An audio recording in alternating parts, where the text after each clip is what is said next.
Welcome to the Second Mass Report, the Falling Skies podcast, and here we are for another fun-filled episode. This goes for Season 5, the final season in the series, and Episode 2, called Hunger Pains. And with me once again, by the way, this is Frank Stella, with me once again is my trusty partner, Rob Southgate. I thought you were going to introduce me there. I was waiting. Well, it was kind of a team effort. We kind of introduce ourselves. Okay. Yeah. It's a partnership we have here, Rob. That's right. And I want to point out, first of all, the episode title, Hunger Pains, not Pangs, because that's not a word. So props to Falling Skies on getting that right. My initial thought on this was that this episode felt very packed. Yes, I'm agreeing with you on that. It felt very stuffed, pun intended. Yes. Of course the pun was intended. You're Frank Stella. Exactly. My puns are always intended. And almost looking back on it, it felt almost like 2 episodes, or at least like the substance of 2 episodes, just with how much there is to digest, pun, and discuss through this conversation that we're about to have. What are your initial thoughts? I agree with you. I think that, just before we started recording, I asked you, is this 10 or 12 episodes? Because, and you said it's 10 episodes this final season. I think they're just cramming away. They're just filling this up. They only got 10 episodes. Yeah, I just hope they're not biting off more than they can chew, and trying to, close. Oh gosh, yeah. I didn't even catch that one. That was a bad one. Yep. I'm done. I retire. All right. No, you don't. I'm full of this. Okay, that was the worst one. All right. I'm just hoping they're not doing more than they can legitimately conclude here, is what I'm saying. Right, and, like introducing new characters, which we had in this one, made me think, oh man, are we going to have a story arc, or is this just plot device A, which I kind of think it is. Well, you'll notice we had another death this episode of someone who we've never seen before. Yes. And I was like, I bet Rob's not thrilled about this again. Another death of someone we don't really care about. Yeah, we need a term for them. They're not the red shirts, but that's essentially what they are, is red shirts. They're the blue pills. Yeah, it's something. Although, we had the greatest introduction ever in this one. Brian. I can't wait for Brian. Okay, why am I blanking on this right now? Are you kidding me, Frank? The guy in the box the entire time was Brian. She says, that's my brother, Brian. Oh, yeah. He's been turned into a Skitter. That sounded a lot more like the Rancor from Star Wars than it sounded like a Skitter. Wait, why are you talking about it as an intro? Because we have we ever met Brian before? I thought you meant the intro to the episode, like the first 2 minutes. No, I mean, we had an introduction to Brian. Oh, okay. I'm like, who's Brian from the first minute of the episode? I don't remember. You know me, Frank. I live out of time. You live out of town. Yes. Another bad one. Okay, so that is going to be interesting. Brian. Because they don't have a cure for the human, skitterized human. No. No, that's why Pope said you based this whole thing on a lie. Now, if they develop something and save Brian, I'm going to be vastly disappointed. So I want them to open the box and have to kill Brian, and this girl be like, what's the point? Like, I just think there's a lot more reality you can put in this thing if Brian doesn't get to change. Or maybe they unleash Brian on that field of stuff and he just starts eating everything. And you go, oh, okay, well, he was useful. We're getting ahead of ourselves here.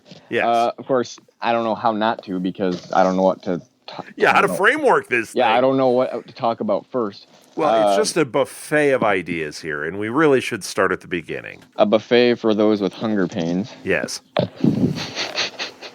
Oh, you liked that one. You laughed to yourself. The beginning, a very good place to start. Yes. So how did this even start?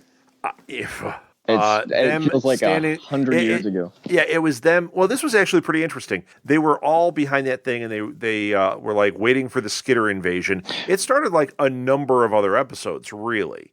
Did it? I was watching it with Martha, and she said right away, she said, oh, is this a new one? Like, because it's so common that this kind of happens. But then a tidal wave of freaking Skitters comes in. And I thought they were going to get overwhelmed. I didn't think there was any way they could deal with it. Robert. Yes. Did you get a Walking Dead vibe from this whole... Totally. Whole episode. Thing? Yeah, I was like, it's like they're defending the town or the prison or whatever. Yes. And there was the governor where you watched Walking Dead, right? I'm in season 3, so don't tell me anything past the governor. Okay. Do you know about the governor? Yes. Okay. Brian reminded me of stuff with the governor. That's all I'm going to say. Okay. That's all I'm going to say, Frank. Okay. I love how Brian... Hey, spoiler, people die on The Walking Dead. Sorry, didn't mean to ruin it for you. That's why the dead are walking.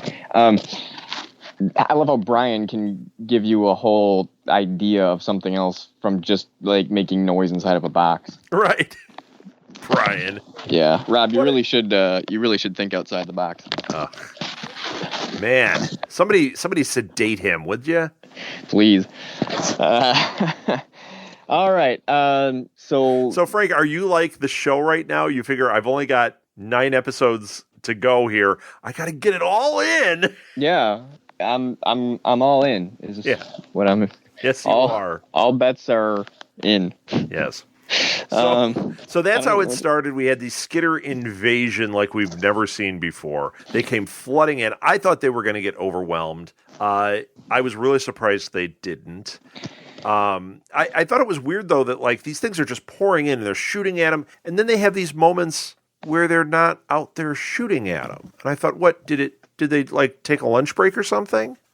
What do you mean? Well, didn't you notice, like, we have a scene where there's this invasion, just, they're pouring in and everybody's shooting and it's just chaos. And then the next scene we see Tom and Anne and they're talking and he's like, oh, we're getting overwhelmed. What are you doing inside?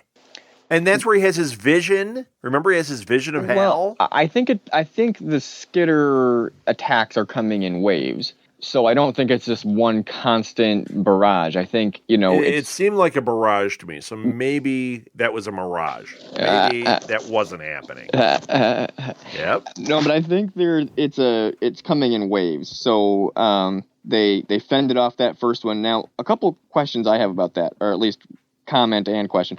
First of all, Anthony, he's got a brand new attitude.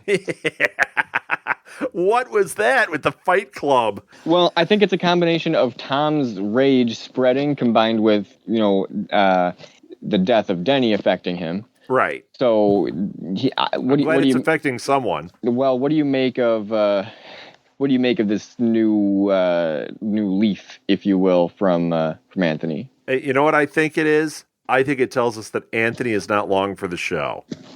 That's what I think.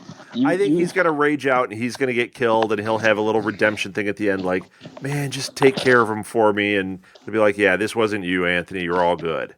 There's going to be something like that. I love how like any new development or lack of development with someone is cause for you to think that they're about to die soon. Prove me wrong. Well, I will. Prove me wrong. I will. Look at the thing with Hal tonight. I will when everyone stops dying. Right. So the other thing about that first... I haven't predicted a Cochise death yet. Cochise. No way. You haven't predicted a Pope death either. No. I don't want Soap to die either, but I have a feeling Sarah could die and leave Pope. But I don't want that to happen. I want at the end, Pope and Sarah to be the Adam and Eve. They're going to repopulate the planet. Oh, wouldn't that be And lovely. Even then, you'll be like, no, Team Karen. I'll be like, no, Frank, it's over. I'm going to just live in the past. Right. So with the Skitters attacking the humans, there's 3 things I'm questioning. Were the Skitters attacking the humans because they're at war with the humans? Were they attacking the humans because they are just like in survival mode and need to eat something? Were they intending to eat the humans? Because it seems like they were running past them and going for the food.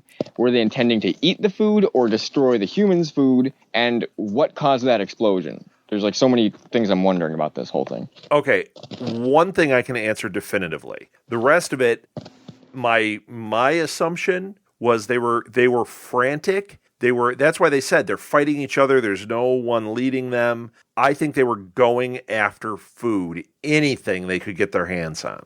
And that's why they went past them. That's why they went up the walls. Because when they were going up the walls, I thought, okay, they're in there. They've breached the wall. They're going to start picking people off. We're going to have some real deaths going on here. And instead, they were heading right to the food bank. And if you watched what happened, Anthony blew up the food bank. He shot that missile to kill the skitters that were over there in his little blind rage. And boom! And that's when Tom turned to him and goes, that was all our food. I think his read was a little better than mine, though. Okay, I remember him saying that. I don't remember him saying that addressing Anthony. No, I don't think he addressed it to Anthony. I think he just kind of said it out loud. I just meant that it was that scene. He shot the food bank, and then Tom was like, that was all our food. Right. And then the camera did show Anthony at that point. Okay. I missed a memo on that. Now, what do skitters eat? Because we've never really seen a skitter eat before that I can remember. Apparently they don't like ding-dongs because there's plenty of ding-dongs. Yeah, there are. Well, either that or the people camped out in that warehouse aren't big on ding-dongs. Right. Wouldn't that be the first thing you'd eat? Like, I'm going to just go to town on this. I think I'd mix it up a little. Have a ding-dong with my shrimp and lobster and You know what? steak. It's been long enough. There wouldn't be any left. I'll tell you that much.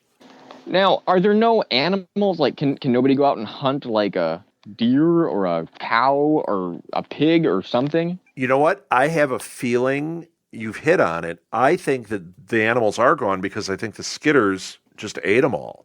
Okay. I think the skitters just overwhelmed the animal population. And I just don't remember ever seeing skitters eating an animal or dead animals that looked like they've been eaten or really anything like that. Yeah, I don't either, but I think that might be the answer. I think that might be what's going on. We may see something that explains that later, or it might just be something that we're meant to assume. Okay. Oh, what do we talk about next? There's like a million things. There's so many things. Well, I want to bring up a message that we got. Not the big one. We'll get to that. But on Facebook, we got a message. Just ask us. This is from Phil, and he asked us if we could mention how it takes him out of the episode or out of every episode when Matt talks, because Matt's voice just keeps getting deeper and deeper every season. So I just thought that was kind of funny. Yeah, I did notice that first episode. By now, I think I've kind of settled in and I'm used to it. But I just think back to season 1 and that first. I think that first episode was the most dramatic because I think there was a little bit of a break between the shooting of the right, and he looks like he's like 7. And he's like, yeah. Hey, the skitters are here. Now it's like, hey, Dad. Yeah, it's like skitters are here. Like, Dad, I want to ride the skateboard, Dad, and like, he's the one that's aged the most. Like everyone else, you go, what's the time frame on this show? Has it been a year that they've been dealing with this? Is it 10 years? And then you look at Matt and you're like, man, it seems like it's been 20. Yeah, what happened?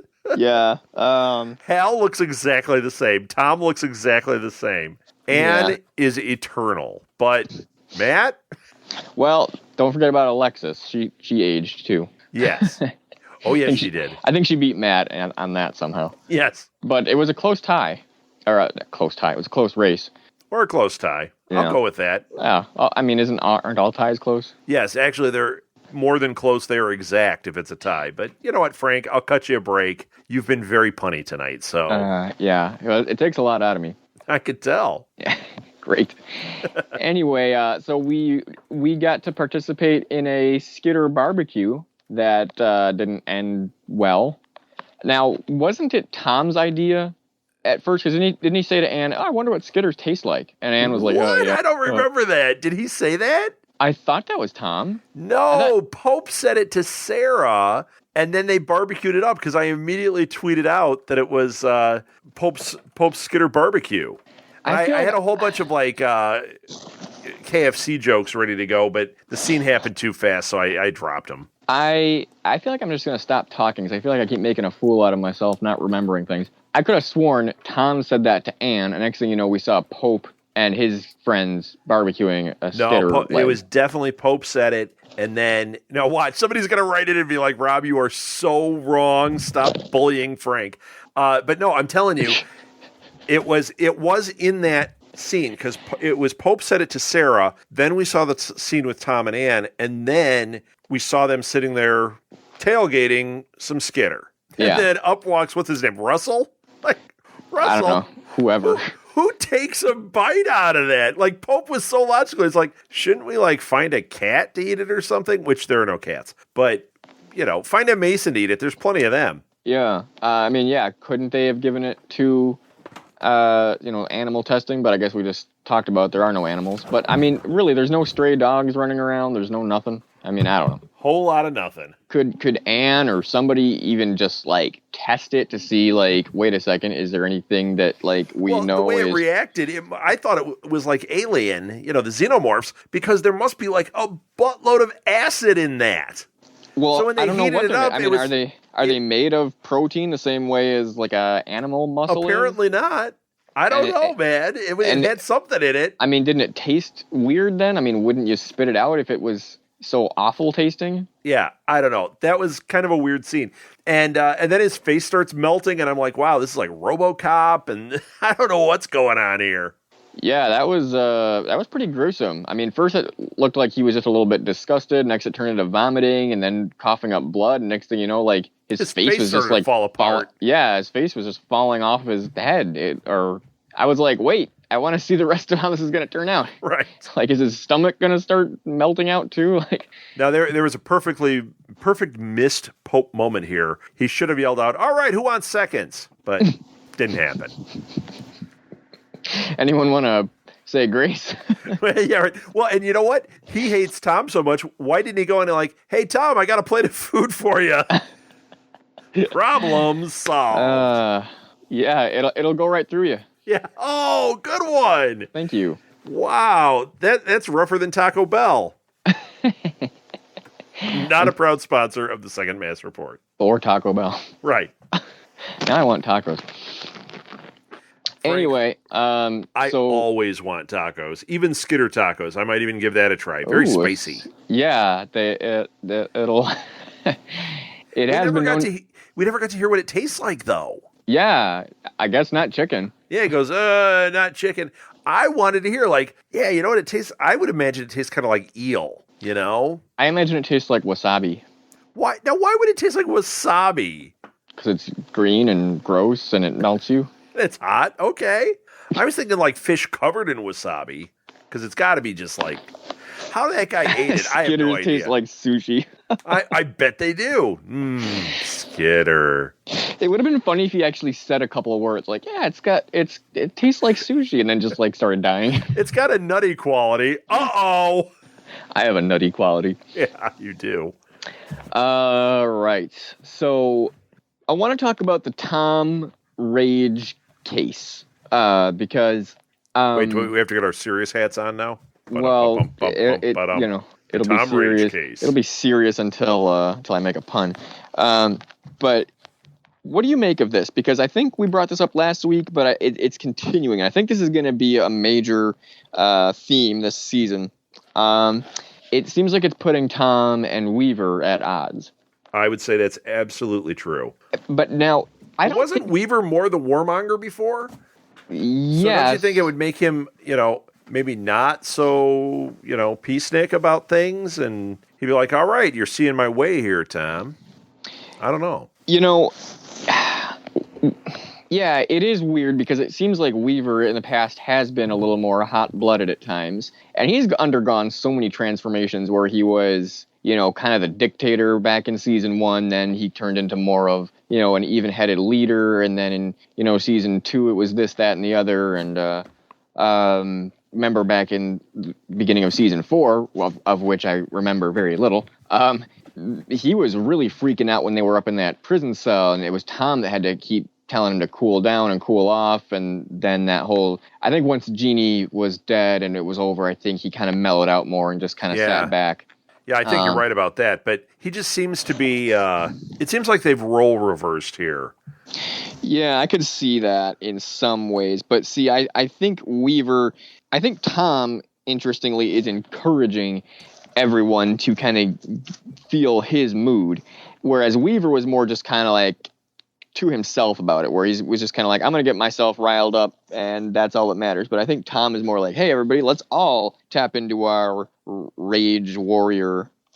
And I tweeted something during one of his episodes today, something he said made me go, this sounds like he would fit right in with the Berserkers at this point. Yeah. Now, do you remember the Berserkers back from? Yeah, absolutely. It was Pope's guys, and when you wrote mostly. That, I read it and I thought you are right on. I would think Pope would be embracing this too. Well, and what's sad to me is, and this is another thing that going back to last week, talking about them not kind of keeping up with storylines and kind of starting things and then just letting them fade away. I really liked the idea of the Berserkers back in season 2 and kind of leading up to season 2, going into season 3 a little bit. And I always thought they kind of underdid what the Berserkers contributed to the second mass. I agree. And I always kind of wanted more. And then once they kind of fell in with Charleston, it just kind of felt like it was over. Like Pope still had his buddies and his gang and his friends and, Lyle and Crazy Lee and all those guys. And it was cool, but it wasn't like, I never thought it quite got to what I wanted the Berserkers to be. And now they don't even get mentioned at all. And then there was that time when Dan Weaver appointed Tom to be part of the Berserkers, much to Pope's dismay. And that lasted a couple episodes and it was whatever. But I feel like if the Berserkers became what I always wanted them to be, I think Tom would be begging Pope, like, let me be part of this. Like, let me just go crazy with you guys and just like go all out. And I'm a little disappointed that we're not seeing that still, and we're not seeing the Berserkers playing with the second mass really anymore, and not even really being mentioned or seemingly remembered after the whole Charleston adventure. So yeah, I am a little disappointed that didn't go further, and because I think this would be a prime opportunity for Tom to find a place to shine.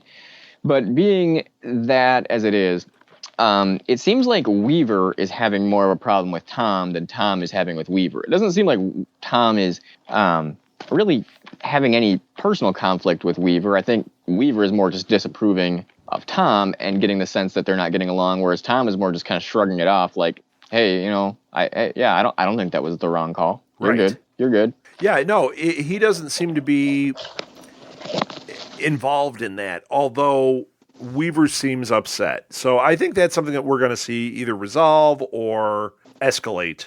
I don't know if it's going to be a major plot point, especially with so little time left, but I think it just adds a little tension here.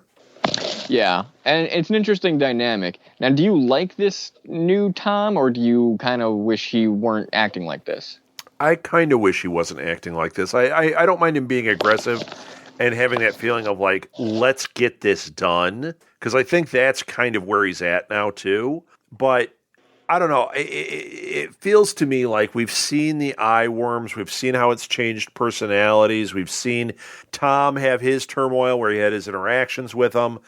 When he got bit by the thing and now his personality is different and he came back from the thing and his personality is different. I don't know, man. It just seems a little like we've seen it before maybe.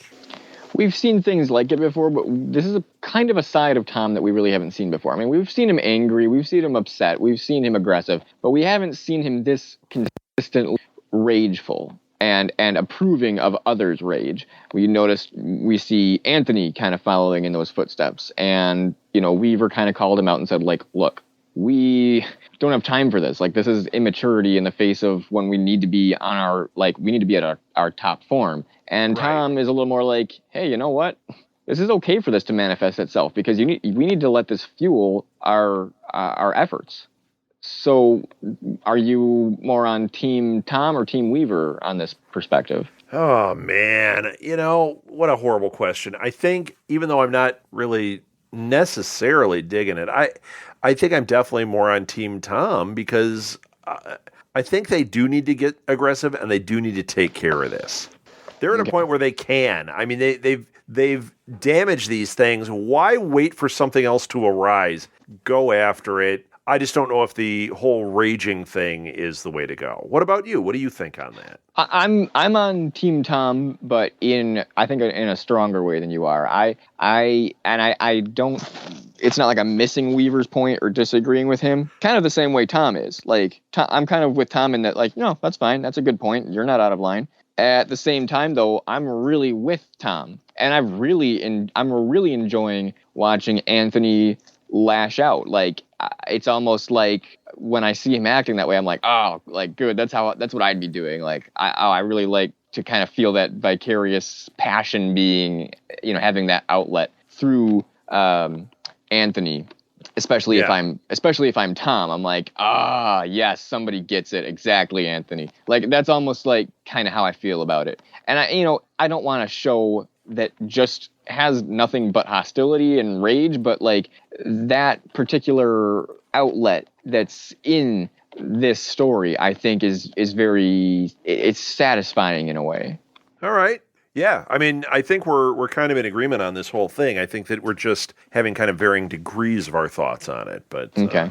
Yeah, I mean, I that to me wasn't something that I was really necessarily picking apart here. I was very interested in what they were doing with Brian, and with that, I was very interested in. Oh, you know what I wasn't interested in? I got one. I bet I know what this is going to be. The worst part of the episode was Anne asking about getting pregnant. Oh, okay. That was the worst. Why? What were you going to say? I thought it was either going to be the love triangle with Hal, or it was going to be that new character that is kind of making friends with Matt. Blah. Yeah, I wasn't into that. Well, let's get to that in a minute. But what about Anne getting pregnant? What did you want to? I thought that was dumb. Just dumb for her to bring it up. It was awkward how it came up. I mean, they're right in the middle. They're like at the 10-yard line with this story, and she brings up, well, are we ever going to try to get pregnant again? Okay, what happened the last time you got pregnant? How about let's get this all over with? Was she asking that? Was she asking that because she was thinking through the Lexi thing again, and like, oh, I hope I don't have another alien baby? Or was she saying that because like the world was just in such a bad place that she just didn't like the idea of having kids in general? No, I think she was asking because she legitimately was suddenly feeling like being a mother. That's what I thought. That's why it seemed very awkward and weird to me, and I was like, what is this? It had to do with the position of the moon or something. Yeah, the moon Bloodgood. Yeah, I thought it was... You like that, huh? Shoot the moon. I thought it was very strange.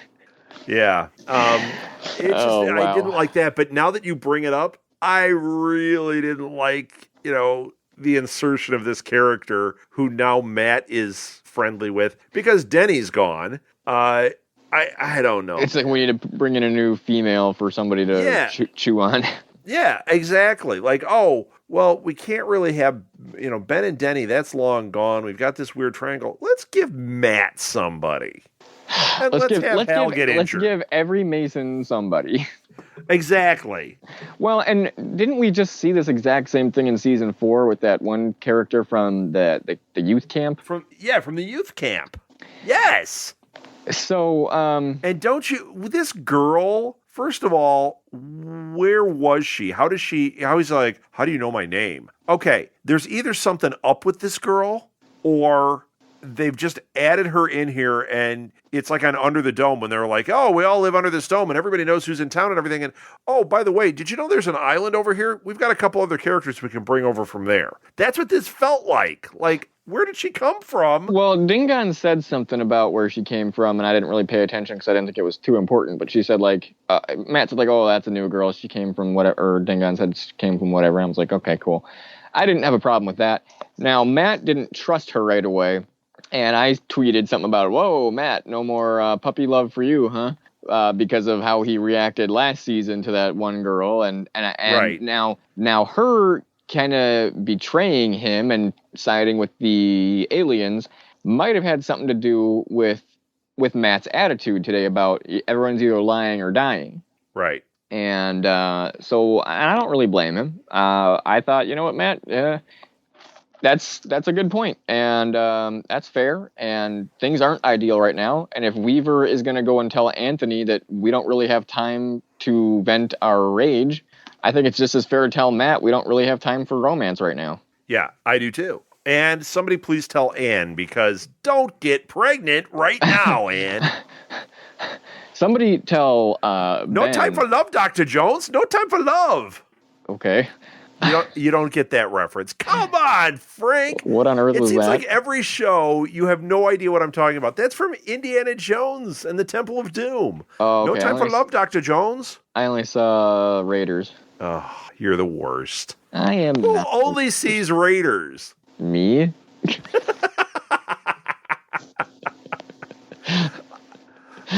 Well, you answered the question. You sure did. You could have a lovely parting gift. Well done, Frank. Hey, you know what? If we have any listeners that have only seen Raiders, or how about this? Anybody who doesn't get all or a lot of Rob's references, somebody come and give me some love, okay? Somebody stand up and say, yeah, I don't know what he's talking about half the time either. Hashtag Team Frank. Team Frank. Hashtag or hey, Team you know Rob. what? Or let me be fair. If you're with Rob and you know everything of what he's talking about, hashtag Team Rob. Yeah, just go ahead and let me know that I that you need to get Netflix. That I need to get out more often or stay in more often. Or something. And before any internet troll gets me on that one, I know Raiders of the Lost Ark is not on Netflix. Okay. Raiders of the Lost Fart.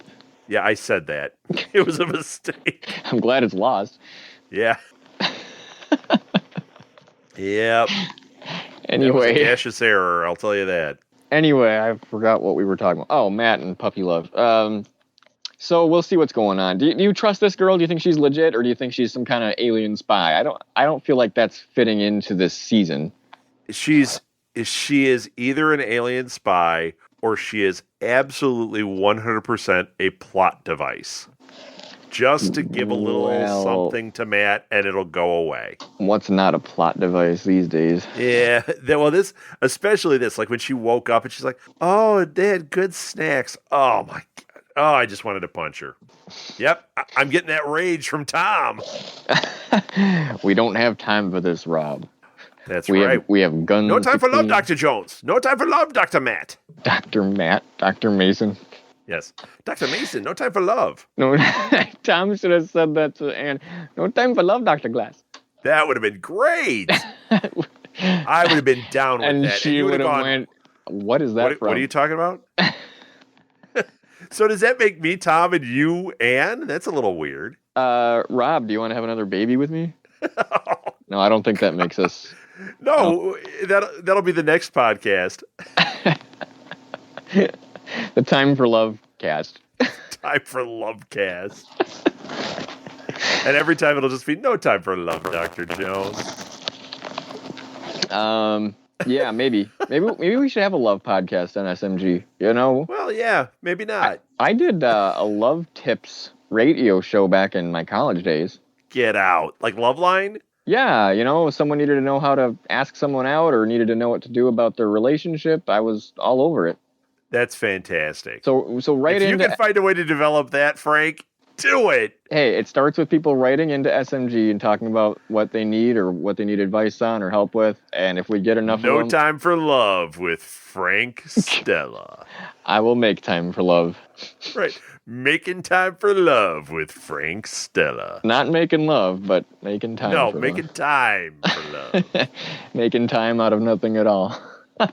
But making love with Frank Stella. You know what? I don't think I want to go with that title. That would be a splendid podcast.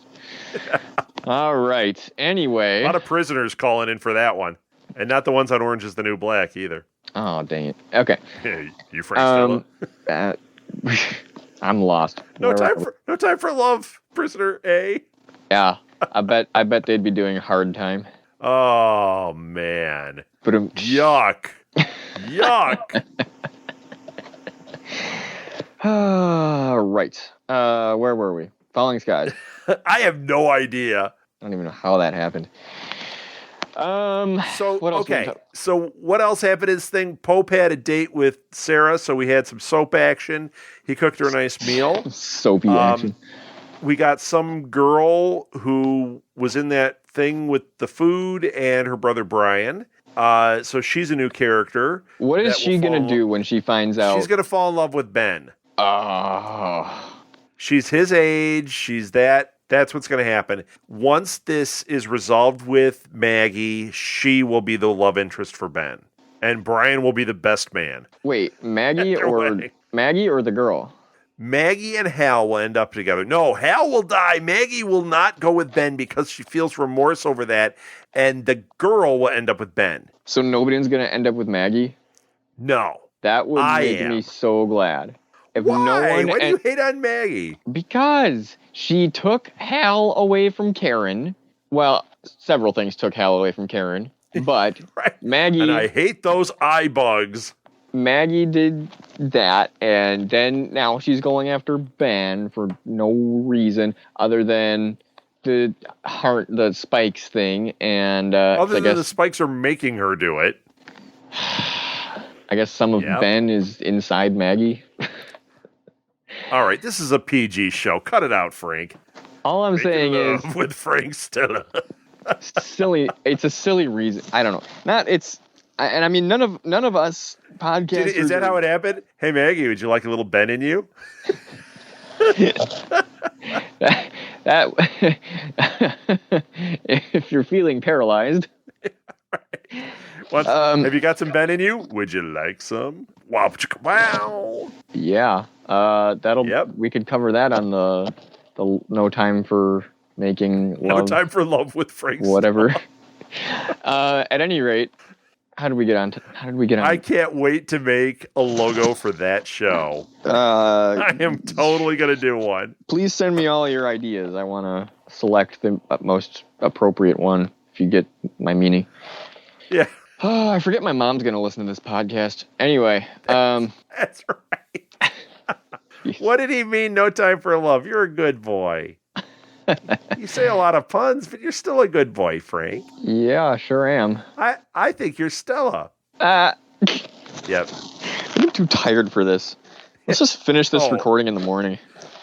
No. And you know what?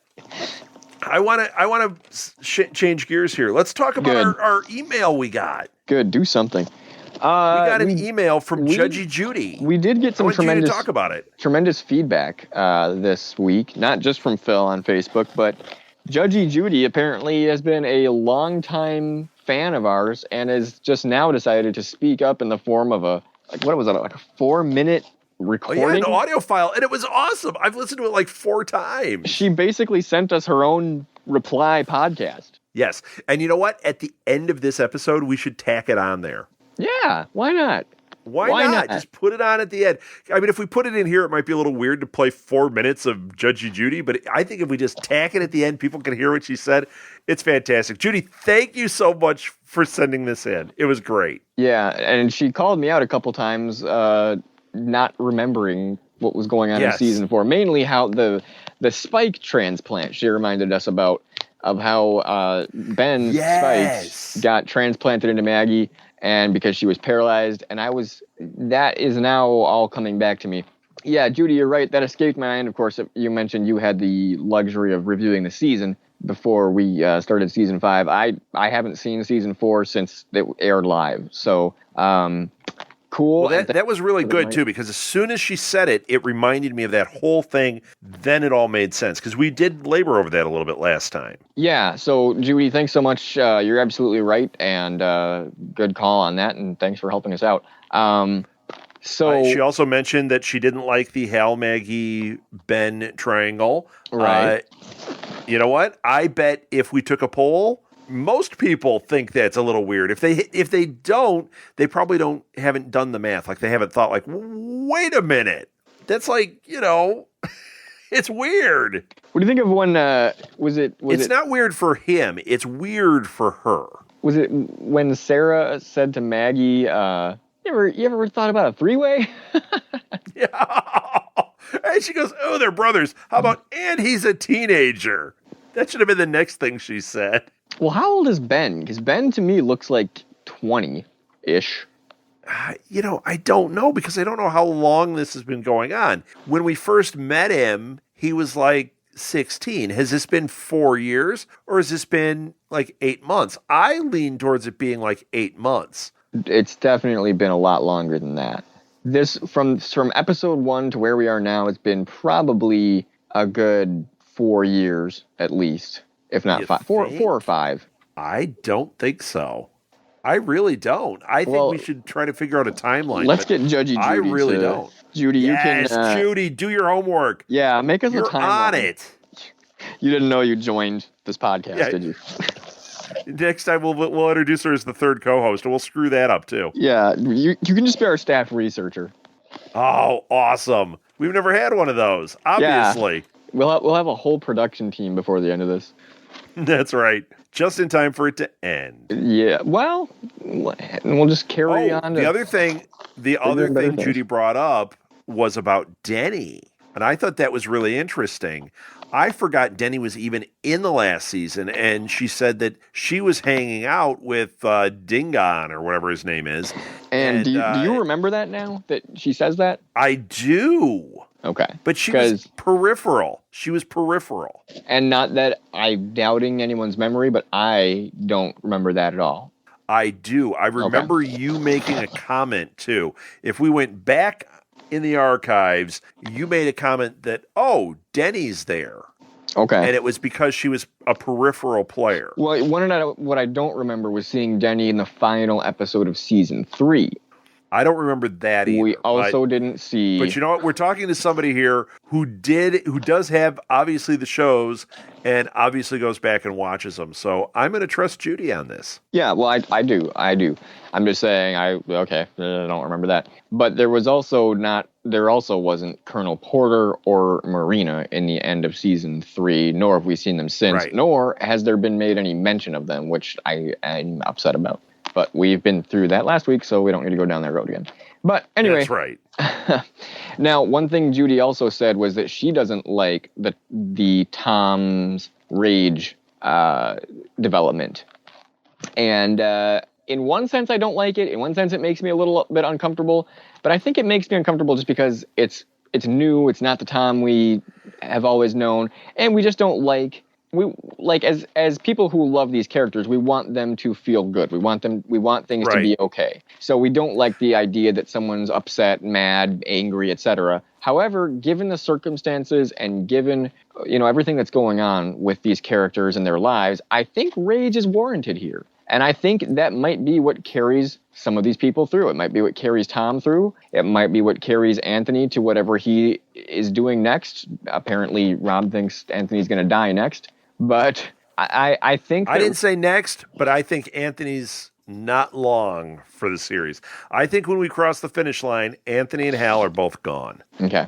And I don't think that they won't be, but I also am not as sure as you. Yeah, I'm pretty sure. And I don't want to see Cochise go, but part of me thinks Cochise will make an ultimate sacrifice at the end, and that'll be it for Cochise. I could see that happening. Don't want it to. I could definitely... Where are his buddies? Remember his buddies from last season that were helping out? What happened to them? Didn't we see one of them? We saw that one, super literal guy last week. Remember that super literal guy? I don't remember that. I thought he said something, and somebody replied to him yeah, whatever you say, dude. I forget the exact interaction and who it was with. But pretty I think you might be right. I just can't remember, I don't know. Yeah, it's hard to remember. They got to wear colored shirts, then I'd know what everybody is. It's hard to remember everything, even if you're Rob Southgate. Yes, no kidding. The burden. Yeah, but see, you remember a lot of things from everything you've ever seen, and then you make references of it to me. Right. Yeah, but the best part is I could be wrong about 99% of it. You don't fact check me. Now Judy's going to be on my case. So be like, it's not No Time for Love, Dr. Jones. What are you talking about? That was from an episode of Friends. And it wasn't even Dr. Jones. I'll be like, oh, sorry. Okay. Speaking of Jones, we need to get Doug back on the show. What? Oh, on here? Yeah. We should try to arrange something for the ending. No Time for Love, Doug Jones. That's his new podcast he's doing for us. And I know I probably should save this till we get off the recording here, but if you noticed, Mira Sorvino has been interacting with us on Twitter. Yes. So I'm kind of in the mood to reach out to her. I'm gonna try to reach out to her. She actually tweeted back and gave me contact information for her publicist. So I'm gonna see if... So you're on first name basis, going on dates. I'm gonna see if we can maybe get her on something, because I love her on this show, and I've always liked her in things. So that would be like a Doug Jones get, like a really good one. Yeah, that would be fun. So anyway, stay tuned for that. No promises at all, but that would be fun. Absolutely not. So Frank, I think there's one more thing we've got, unless you've got more. All that to say, I think that rage is sometimes necessary and can be healthy for a specific reason and for a specific cause. Not that one should live their lives constantly rageful and in a state of bitterness, but I do think in certain situations it is warranted and can be an asset and assisting in a task that needs to be done. Sure. So here I enjoy it. Here I think it's warranted and it's fun to watch. Okay. I think we're in the same ballpark. It's just varying degrees, like I said before. Yeah. Well, I'm kind of addressing Judy there because she said she just didn't like it. So Judy, feel free to kind of reply to me on that or expand more on everything I just said, because I'd like to hear kind of I would too. A continual conversation, which is what I always ask for when I talk about listener interaction, because to me, what would be so cool and ideal, and so far so good, at least with this first couple of episodes, I love the idea of this kind of ongoing forum that we all have. I don't want it to just be Rob and I talking at you, and if there's any interaction, it's you guys just saying. Believe me, Frank. That's nobody cool. Wants that. Right. So what we want to do is kind of generate just kind of a weekly discussion where we're all bouncing around ideas. So that's when we invite that kind of feedback, that is the kind of gold nuggets that we're looking for. Do we want to talk about our social media outlets now, or did you want to make another point? It sounded like you were onto something. Well, I had one more thing, and then I do want to give our social media outlets. All right, go ahead with that. We were going to go through and try to guess where this is going based on the episode titles. And I just wanted to read down the episode titles. Right. Well, first of all, what was last week's episode called? Last week was called Find Your Warrior. Okay, makes sense. And that essentially is, I mean, if you go with what we've been talking about here, that's where Tom started the rage thing. This one was called Hunger Pains. Makes sense. Yeah. They're starving. Next one, Hatchlings. Makes sense. We've got this bug we didn't talk about yet. And everything starts hatching and trouble. It's going to be you are going to make you are going to make alien references next week. I just know it. Like crazy. I do want to say Phil also said that in his email. He said the eyes on the bug are creepy in all caps. Yeah. So we've got s5e, Skitter, and human eyes in these things. What the hell? Yuck. Yeah. And it's it's still different than the thing that we saw talking to Tom in his dream state, because I used that thing as a screenshot. If you look at it, it has black eyes. They are not human eyes. So what the heck is this? Well, and before we keep going down the episode list, I want to ask, something doesn't add up. Because we're seeing a development of a new creature, a new enemy, a new species, and I don't think we should be very quick to assume that it's s5e. Why? Because I think the s5e are on the retreat. I don't think they are... I do too. I don't think they have time to be sitting in labs developing new hybrid creatures and destroy human, and I think they're very much on the retreat. Because... Well, and wasn't there a reference last season to another species? Yes, there was a reference to or a common enemy, I think was the wording. Yeah. So I wonder if this is that. I think that's what we're seeing. Now, Cochise is not speaking up on this at all. They don't edit, and it didn't look like they showed that bug to Cochise either. That would have been the first thing that I would have done, say, hey, do you know what this is? Do you know what this is about? Do you know who's capable of this? Who would do this? What do you know? And so I'm hoping something like that will happen next week where we get a little more information. Now, the last scene on this episode, were we seeing an entire swarm of those bugs? Yeah, I couldn't tell. First I thought it was skitters with the things flying around, and then I went, no. I watched a couple times. I think that is the bugs and whatever they are mutating into. Okay. So, but couple that with what we're seeing from the s5e. Last week we saw an overlord pulling a total Saddam Hussein, just hiding out underground in a dark room, not really, we haven't seen an overlord. Why is he hiding out there? Why is he not? We haven't seen an overlord in that position. We've seen overlords on their ships. We've seen them commanding armies. We've seen them, pulling military moves. We've seen a lot of this.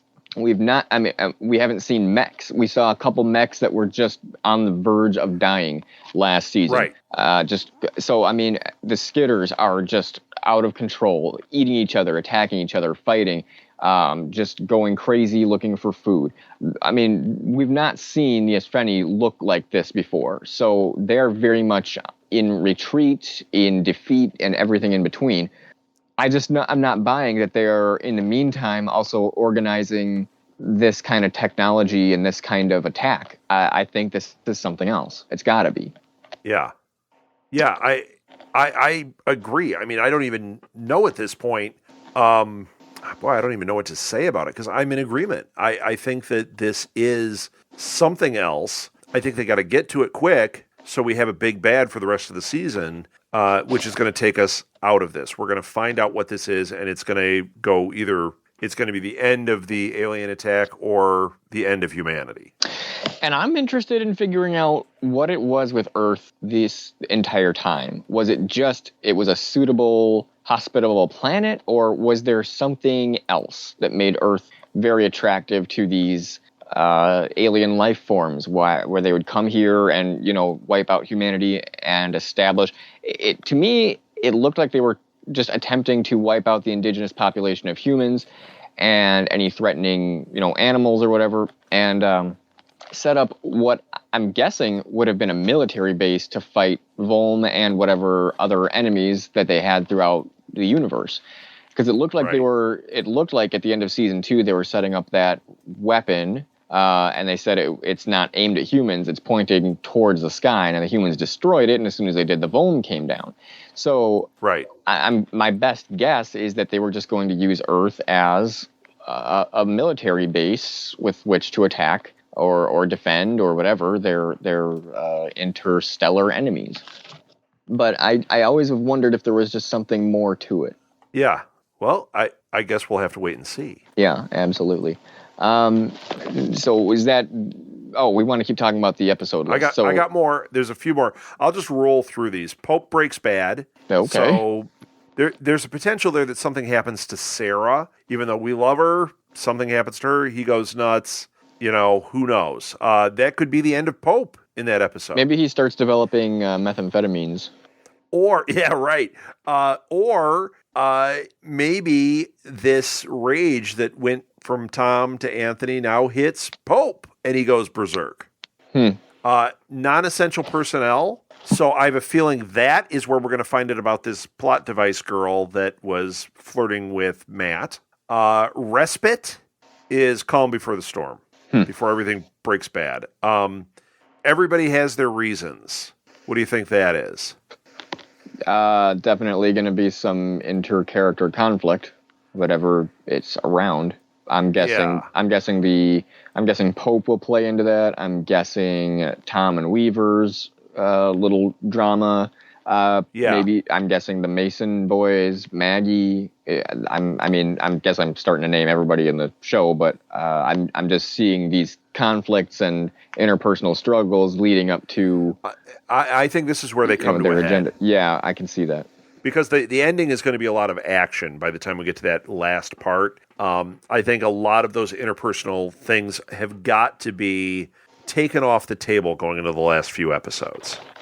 Stalag 14, Virginia. What? That's the last one I have a name for. Stalag 14, Virginia. So Stalag 14 would, to me, indicate that it is like a prison camp. So do they raid do they find like a human prison camp, or do they create a Skitter prison camp, or what is it? Well, here's something. Okay, here's something. I'm glad finally. Shut up. What's going to become of this skitterized human? Because I don't see them wanting to kill it, but I also don't see them being able to cure it. So are they just going to make it a prisoner? Are they going to create a prisoner camp for humanized or skitterized humans? Oh, you might be right. It's like an internment camp. Yeah, like not really knowing what to do. Like, okay, these are kind of humans, but we don't really know how to help them, and they're kind of attacking. So let's just confine them. dark mark on our nation's history that we did this and put them in internment camps. I can see it now. On the other hand, I think what's going to become I'm hoping is going to become a big part of this season, especially towards the end, is going to be the Second Mass collaborating with other pockets of resistance. And I hope we get there, but I don't know if we will until the very end when we see all the different pockets raising their guns up in the air going, yay, we did it. And then we go, oh, look, there were pockets everywhere. Right. I'm hoping the last at least 2 or 3 episodes we can kind of see how some of the collaboration is actually playing out.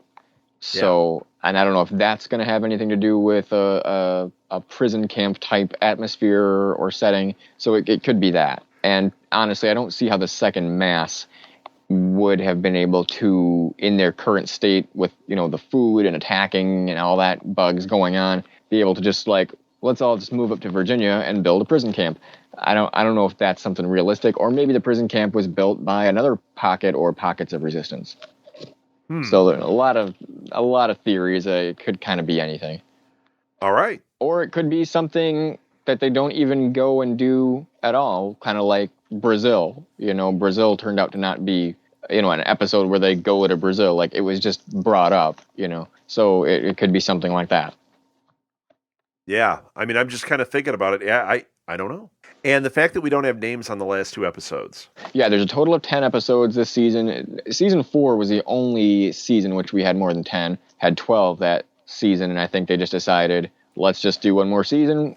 We'll take it the traditional 10 episodes, and then that'll be it. And, I'm fine with that. I always kind of early on liked the idea of this kind of graduating into a full, September to May TV show. But, it just didn't play out that way, and that's okay. We got a total of 52 episodes of Falling Skies, and that's pretty good. Yeah, I'll take it. So so there's 2 episodes, 9 and 10, that we don't know the names of. Right. Whether or not they're keeping that hidden. Now, where's the source of this list? Where are you finding this? I found it a couple of different places. I found it on the Falling Skies wiki. I also found it on IMDb. IMDb should be accurate. They both had the same thing. So okay. So and I looked every place that I looked. A lot of them only had maybe 4 episodes listed. These were the 2 that had it further. So that's why I thought, okay, let's go with that and let's see where we go. Do we know whether or not TNT hasn't decided the names of the episodes yet? Or I don't know if it's TNT who's going to be deciding names of episodes, but whether or not they've been decided or whether or not they're just keeping that a secret until later on down the road. Yeah, I think my guess is they're keeping it a secret. Okay. Because, they're probably somewhat telling. Okay. Or telling based on that's my guess. Where we are now. Yeah, right. They don't want you to realize if there's another baddie, maybe the title gives that away somehow. Right. Okay. They don't want that's to smart do that. then. I don't want to be able to predict too much based on episode titles. You kind of want it to be vague. You don't want, and it's fun to make these theories and kind of say, well, it could kind of be anything. Now, and it's funny because sometimes you don't know if the title is literal and very specific, or if it's just kind of analogous to something, or it's allegorical somehow, like Journey to Zabalba. It's are we actually going to go for a walk and go to Zabalba? Or, is it just some kind of metaphor for something? Now, Hunger Pains turned out to be very literal and very specific. But, if we had read that title before the season started, it could have gone either way. I would have thought that it was Hunger Games, and we would have had a completely different discussion. Yeah, President Snow could have made some declarations, and Katniss could have revolted. But being that as it may, it's just interesting that looking back at the beginning, we wouldn't have known whether or not Hunger Pains would have been specific or more allegorical. Right. So, Right. So it'll be interesting to see how this plays out. Where we are in time now, it could go either way. Yeah. With a lot of these. But anyway, let's talk about how our listeners can interact with us on this show.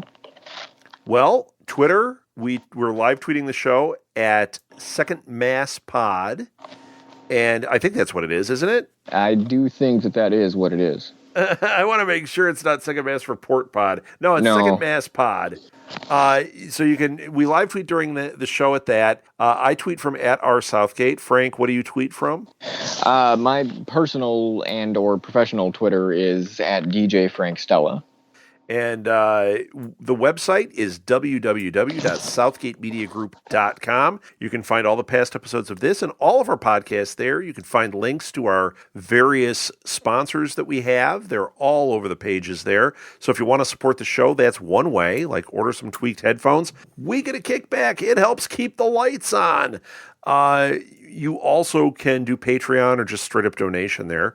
That site, there's a lot happening. There is going to be a lot of changes there are a lot of changes. I shouldn't say there will be. There are a lot on the horizon. So if you like our stuff and you want to check out our website, check back frequently because it is changing. I think that's it on that end. Yeah, and you can also rate us and review us too. Yeah, that does help us out a lot. And you can also shoot us an email too. Is that right, at SMG? Yes, website? At southgatemediagroup@gmail.com. And there's also, a lot of people do it actually through the website. They go and there's a thing at the bottom that you can click on and it goes directly to that same email, and that's where I get it. Great. All right. And we're also on Facebook, the Falling Skies, the Second Mass Report, Falling Skies podcast. You can find us there like Phil did, and you can always drop us a line there or interact with us in any way. So I think that's about it, Rob. We're looking forward to next week's episode. And by the way, these do air Sunday nights on TNT, 9 o'clock Central. And next episode, Rob, what did you say it was called? Oh, now you're laying it on me. I don't remember. You oh, the threw harvest the list or away. something. Hatchlings. Yes, hatchlings. So I'm guessing it's gonna have to do with some insect mutants. X of some insects. sort. Yes. X-Men bugs. I would assume with human eyes somehow. Maybe in that warehouse they'll find a big can of Raid and wow. Well, we took care of the Skitters. Now what? You just want to raid? I'm Team Brian, by the way. I just want to say that. Raid on my parade? Oh, man. You had to end with that one. Team Brian as opposed to who? I mean, nobody's not on his team. That's right. Go Brian! Life of Brian.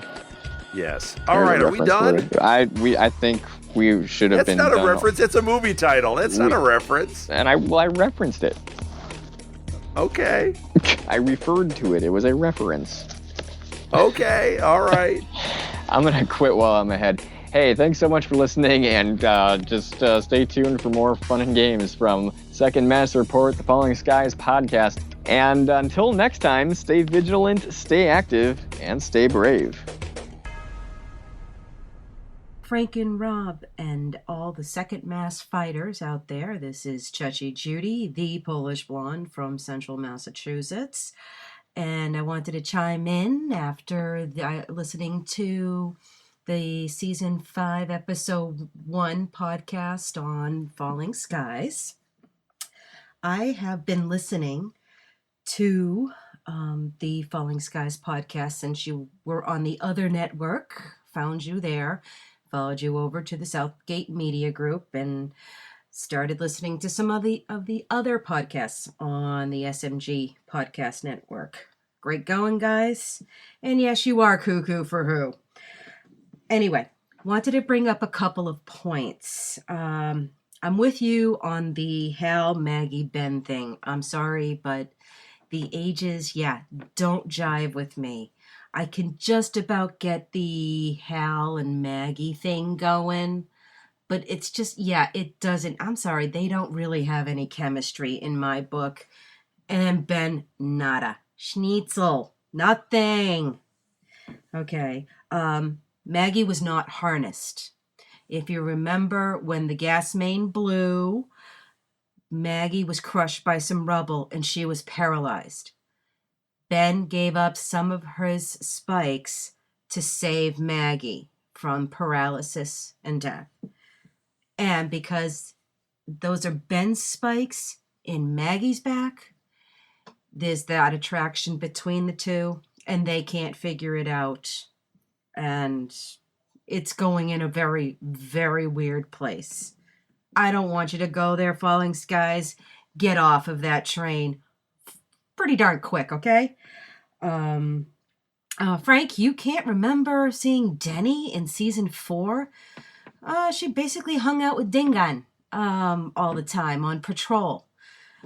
And speaking of Denny, the thing that I don't get is that in the season finale, and now I just watched all of season 4 to catch up for the premiere of season 5.